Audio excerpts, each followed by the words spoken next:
75%. Right now, because we received the protest late and we had to certify who was within the city limits first, we have to determine whether it's 20% of the land area has protested.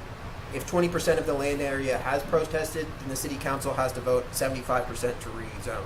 If it's less than 20% of the land area, then it would only need a simple majority.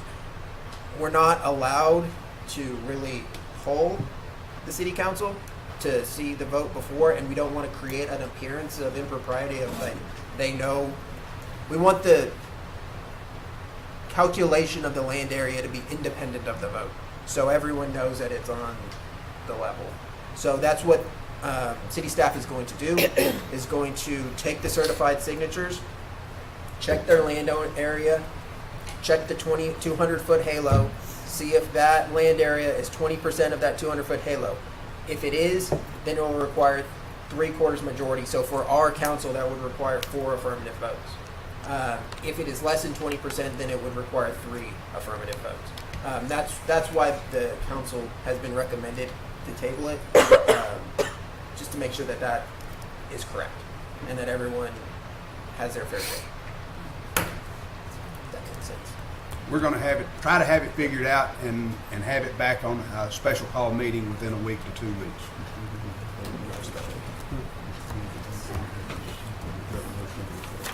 Got a motion and a second to table. All in favor? Aye.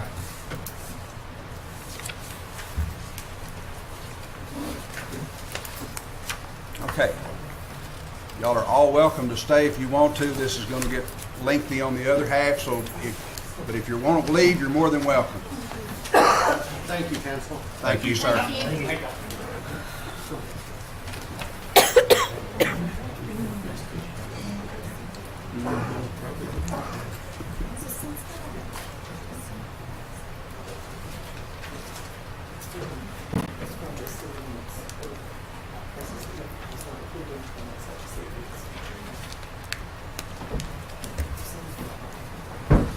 All right. Now move to item 9A, which is discuss, consider, and act upon approval of the quarterly investment report for the quarter ending March 31st. Any questions of Patty? Do we have a motion? Motion to approve quarterly investment report. 1 second. All in favor? Aye. Now move to item 9B, which is discuss, consider, and act upon approval of replat for property located at lots 12 through 14, Block 2, Meadowlark Addition, Sweetwater, Nolan County, Texas, 1608 Haley Street.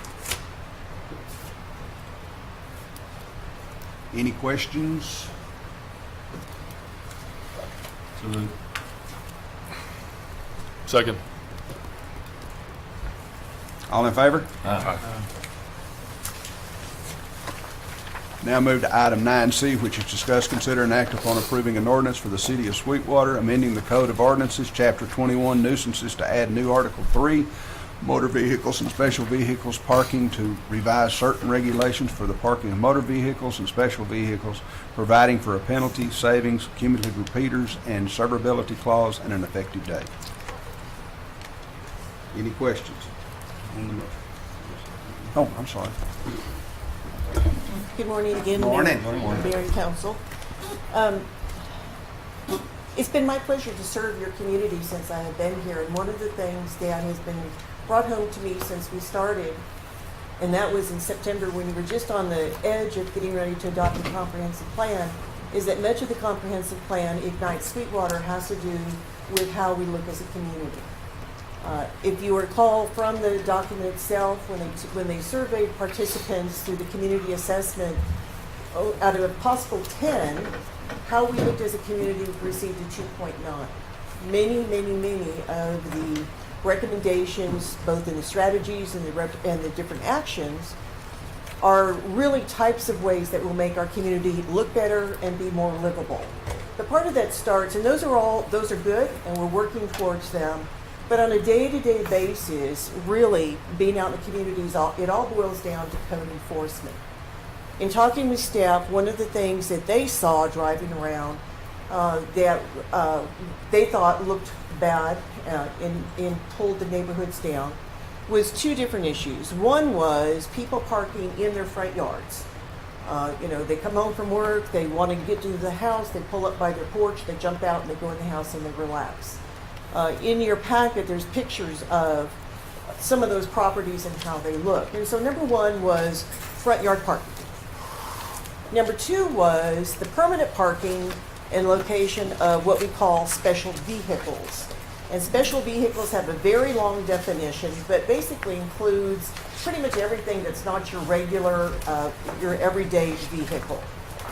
So we broke it down because what we wanted to recommend to council we knew would be challenging, and it would be a different way of life for a lot of people, is that we're recommending adding an entire new section to the ordinance on nuisances that addresses both front yard parking and the permanent parking of special vehicles, which could be watercraft and trailers, it could be tractor trailers, it could be, I guess if we were up north, it'd be snowmobiles, it would be any kind of mobile home, RV, any of those types of structures that do not belong in your yard.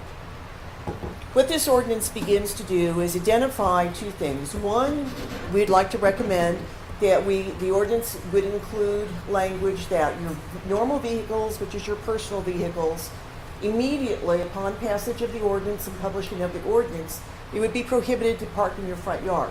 Now, I don't want you to get the impression that we're going to start out by running out and writing letters to everyone or asking even the police department to enforce that, because that's not the point.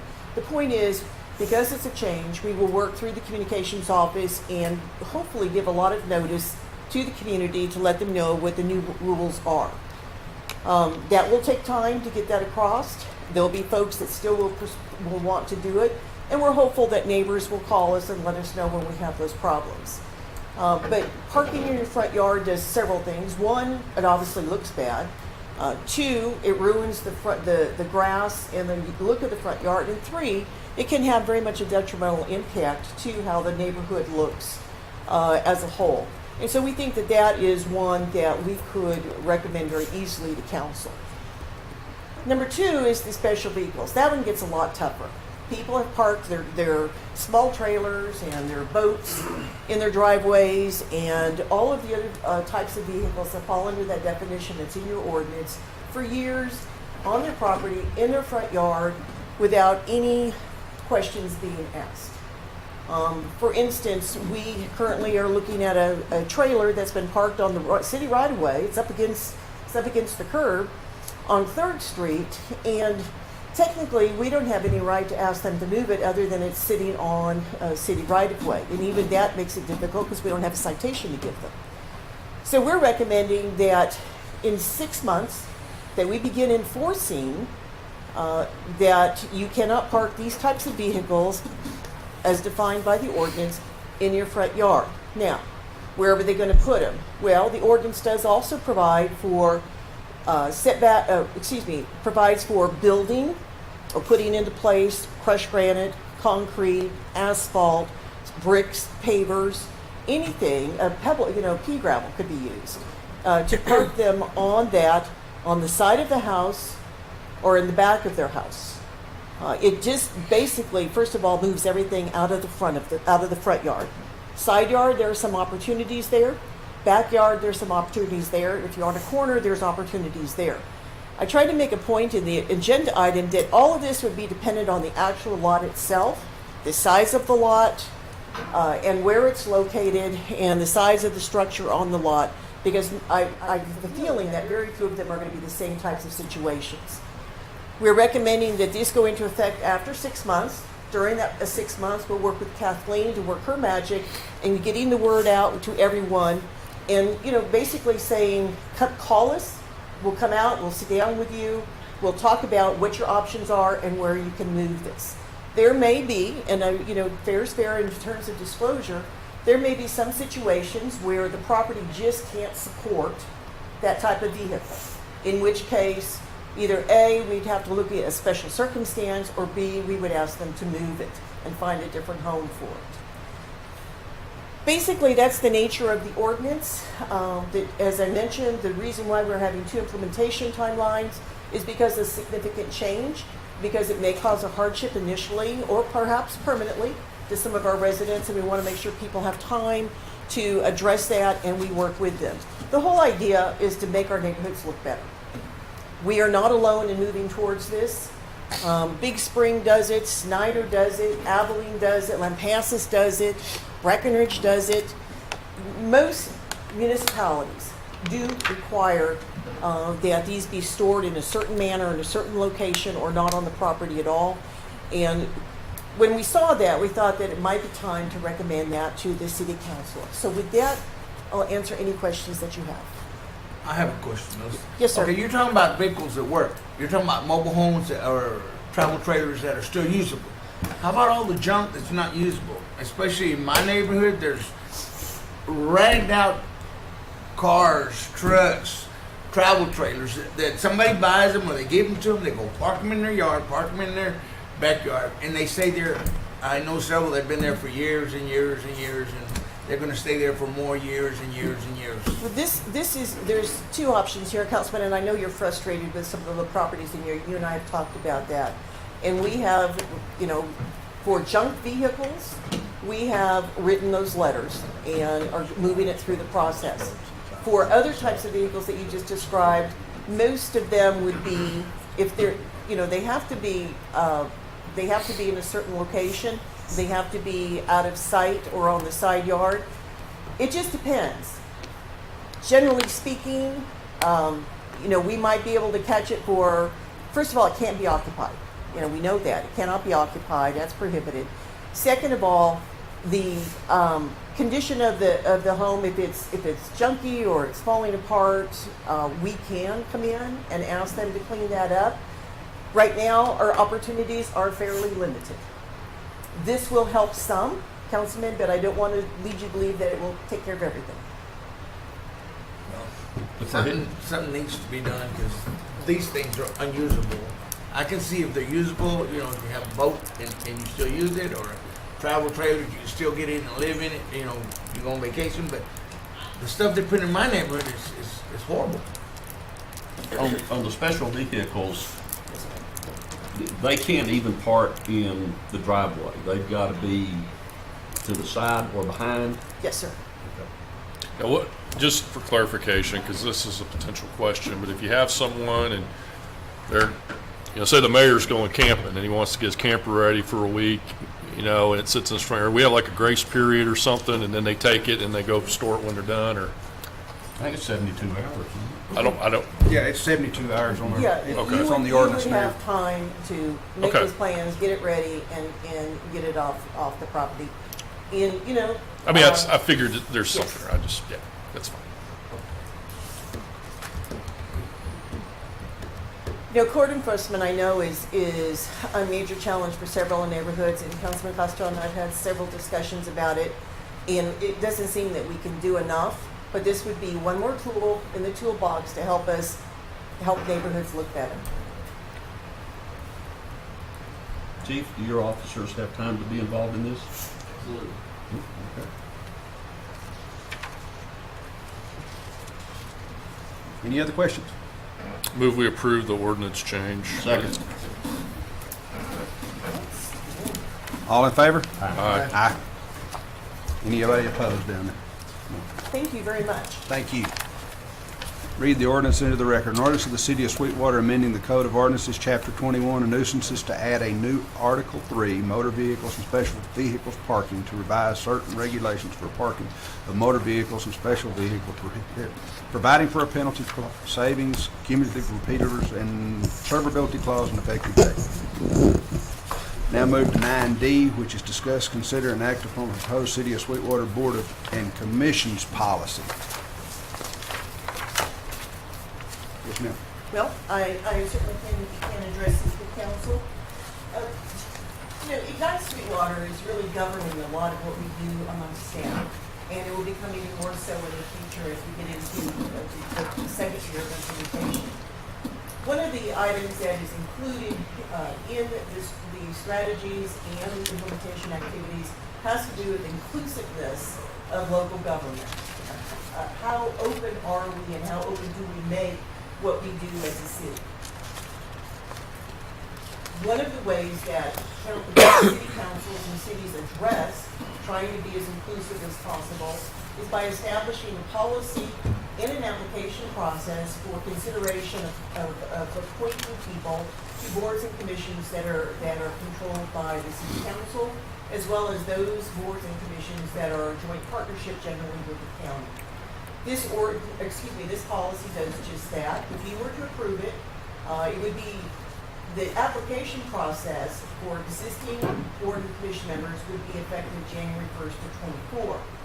For everybody else, particularly new members, new residents who want to apply and be considered for membership, they could come in tomorrow and start filling out an application, which we would keep on file until a vacancy became available. The policy that you have in place talks a little bit about why we need the help of residents, why it's important that they have input into what goes on with the city, talks a little bit about what their responsibilities are for being appointed as a board or a commission member. It also allows boards and commissions to establish their own operating guidelines, which we currently do not have. That was stimulated by the thought that we generally have some challenges with members on boards and commissions that meet regularly not being able to attend, and that would allow us to address that with them, because right now we don't have any. With that, I recommend, I think staff recommends approval. You know, it's all about building leadership and back-building leadership. You know, in 30 years, who are your volunteers going to be? This starts the process of getting your residents, hopefully some younger people too, involved and interested in what's going on with the city to build that leadership that when you leave, there may be a void. And we want to work at getting people used to volunteering and working with the city. Having over the years struggled with looking for applicants to serve on certain boards, I think this is a good tool. Do have a couple of questions. So the applications you receive, will they be screened by city staff or will they go directly to the council?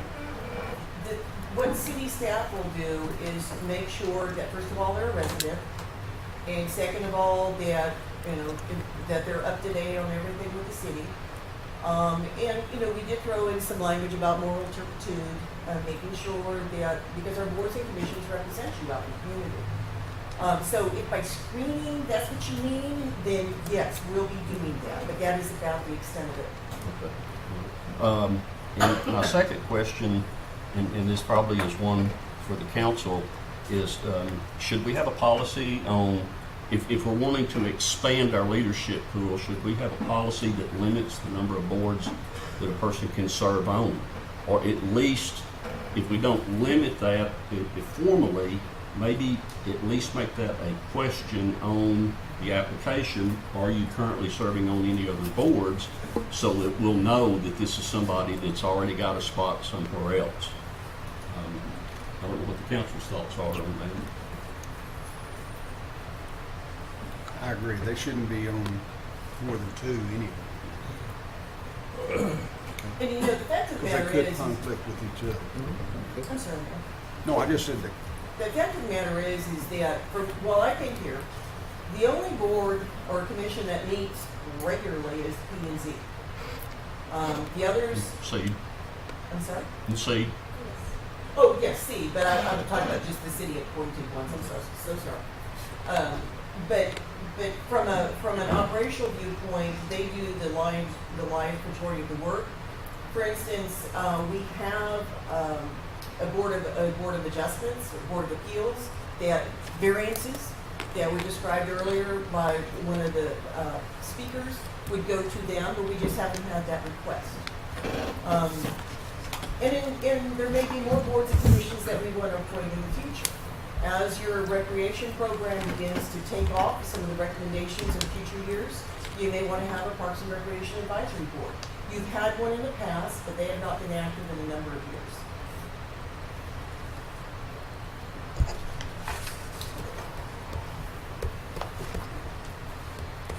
And I have one other issue with just some of the wording on the application. I'm enough of an old moss back that just it kind of sticks in my craw. I think we should be looking for the most qualified individuals to serve on our boards, the ones that have the passion for whatever that board is doing. In inclusion, the terms inclusivity and diversity, to me, just say we're checking off demographics. And I think we need to seek out the citizens that are best suited for our boards rather than counting heads, as far as demographics. So I would ask that portion where it talks about the goals for the policy to continue to actively encourage inclusivity for the future of Sweetwater be worded somewhat to find the individuals most qualified to serve on these particular boards and to advance their objectives. We can do that. Can you make that a motion with that? Yeah, that was something, somehow in the motion to approve this. We will do so. Thank you. Do we have a second? Second. All in favor? Aye. Okay, we'll now move to item 9E, which is discuss, consider, and act upon approving a property replat. A recommendation from the City of Sweetwater, Texas Planning and Zoning Commission was to replat property. Mayor and Council, this item is before you with a recommendation to approve from the Planning and Zoning Commission. You will note that is a somewhat, you look at the pictures in your agenda packet, you will note this is somewhat convoluted. Basically, and we have the engineer here who helped to do all the work to get it drawn up correctly. Basically, we have a group, out-of-town group, who wants to come into town, and they are proposing to utilize that site, mainly because it's adjacent to an Encore station, and they are going to be, in the future, not so much now, but in the future, if all goes as planned, there'll be large electric users. They'll be building data centers, individual boxes of data centers, and as it grows, they'll add boxes to it. It's a nice reuse for that property, but in order to make the site a little bit usable, it made sense to do some replatting to get rid of some of the city right-of-way that we were never, it was highly unlikely that we were going to utilize, and to allow them to do the development that they would like to do eventually on the site.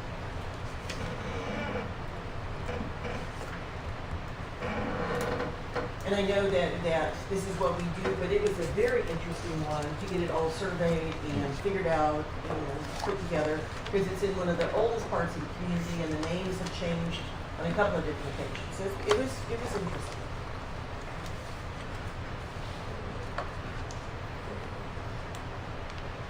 I move we approve the replat. Second. If I may, there's a companion item on the agenda this morning to set a public hearing for the meeting in May, at which time you will have to formally hold a public hearing and abandon the property that's been included in the replat. I got a motion and a second. All in favor? Aye. Okay. Now move to item 9F, which is discuss, consider, and act upon a resolution setting a public hearing for the May 9th City Council meeting to consider the abandonment of city streets and alleys right-of-ways. So moved. Second. Who seconded that? We did. Carrie. Who was the first? All in favor? Aye. Motion was made by Dr. Peake. Dr. Preet. Okay. A resolution to schedule a public hearing for May 9th, 2023 for the City Council of the City of Sweetwater, Nolan County, Texas, for the purpose of considering the abandonment of city streets and alley right-of-ways. And now move to item 9G, which is discuss, consider, and act upon providing direction to staff to move forward and solicit bids for the cleanup of property located at lots 16, 17, and 18, block 21, original town of Sweetwater, Nolan County, Texas, and commonly identified as 110 Pecan Street, Sweetwater, Texas. I really don't have anything to add. You are all very aware of the condition of this property. This just lets you know that we're ready to move forward, that the property owner has given up the rights, and we are ready tomorrow to send out the bid document. I was hoping he was gonna have big insurance policy. Yeah. So moved. Second. All in favor? Aye. Motion carried and approved. Now move to 9H, which is discuss, consider, and act upon approval of a municipal service agreement for the proposed annexation of property known as Southwood Terrace Edition, being a subdivision of Section 49, Block 22, TNP, Survey, Nolan County, Texas, as depicted as Exhibit A, Lot 10, Block A, Section 2, Southwood Terrace Edition, Lots 1, 2, 3, 7, and 9 of Section 2, Southwood Terrace Edition, all subdivisions of Section 9, Block 22, TNP, Nolan County, Texas, and authorizing city manager to execute. You got any questions on that?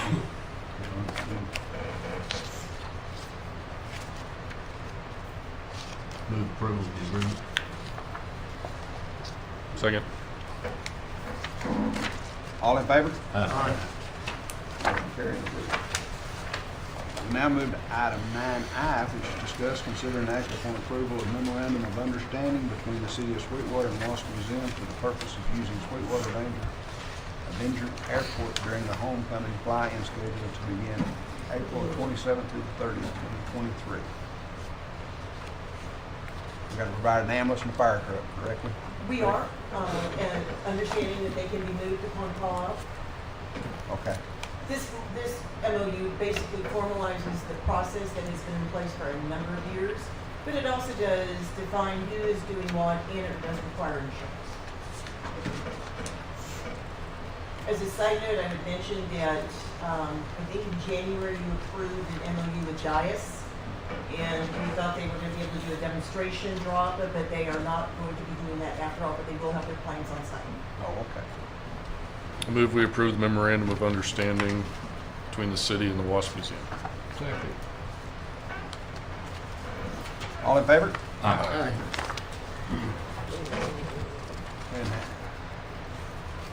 Now move to item J, which is discuss.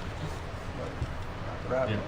Now move to item 9J, which is discuss, consider, and act upon an ordinance annexing the replat of Southwood Terrace Edition, being a subdivision of Section 49, Block 22, TNP County, Company Survey, Nolan County, Texas, is depicted in Exhibit A, Lot 10, Block A, Section 2, Southwood Terrace Editions, Lots 1, 2, 3, 7, and 9 of Section 2, Southwood Terrace Edition, all subdivisions of Section 19, Block 22, TNP Survey, Nolan County, Texas, to include described property said within said city limits, and granting for all the inhabitants of all other acts, ordinances, resolutions, and regulations of the said city.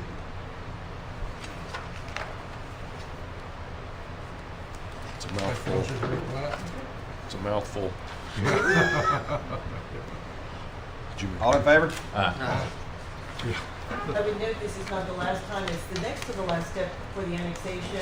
At the P&Z meeting later this month, we have the approval of the final plat. That will come to you at your May meeting.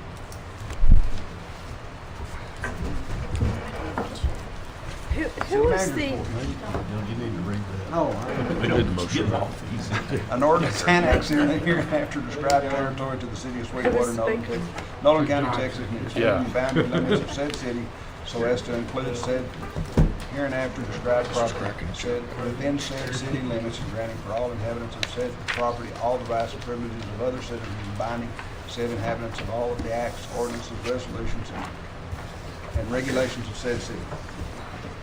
City manager. Yes, sir. The Taste of Sweetwater will be held on Monday, April 24th. The community is invited to this great event. We're grateful for everybody that's involved in putting that on for us. The employee picnic will be held Saturday, April 15th, this coming Saturday. The council and staff, of course, bring your families. We're going to have a lot of fun and games and food. The mayor has volunteered to cook for us yet again, so we're very excited about that. I don't know if you want to stand under the splash pad like you did the last time there and take that inaugural bucket, but you're more than welcome to if that's what you want to do. And then, speaking of the splash pad, the opening day is on the same day as the employee picnic. That's Saturday, April 15th, this coming Saturday. One item that's not on the agenda that I wanted to mention to the staff and the council is we're very happy to announce that Ms. Lynn Barrett, who's currently the Assistant Director of Planning and Development for the City of Temple, will be joining us as our new Director of Planning and Operations here at the City of Sweetwater, effective Monday, May 1st. So we're very excited about that. Lynn has her she's an AICP certified planner. She's a Master of Public Administration degree, and she has her she's a certified public manager as well. The same three main designations that Dana held when he was here. So we're hoping not to skip a beat, and we look forward to welcoming her Monday, May 1st to the team. And Melissa, can't say enough good things about you and what you've contributed in your time here at the City of Sweetwater. Just outstanding work, put out a lot of good stuff, and made a lot of good positive changes and contributions to the organization. So we're very grateful for you for being here, and we're going to miss you. We're going to miss you. Sure. Thank you. That's all we had, Mayor. We have a motion to adjourn. Overtime? Yes, we're way in overtime. And we have a motion to adjourn. All in favor?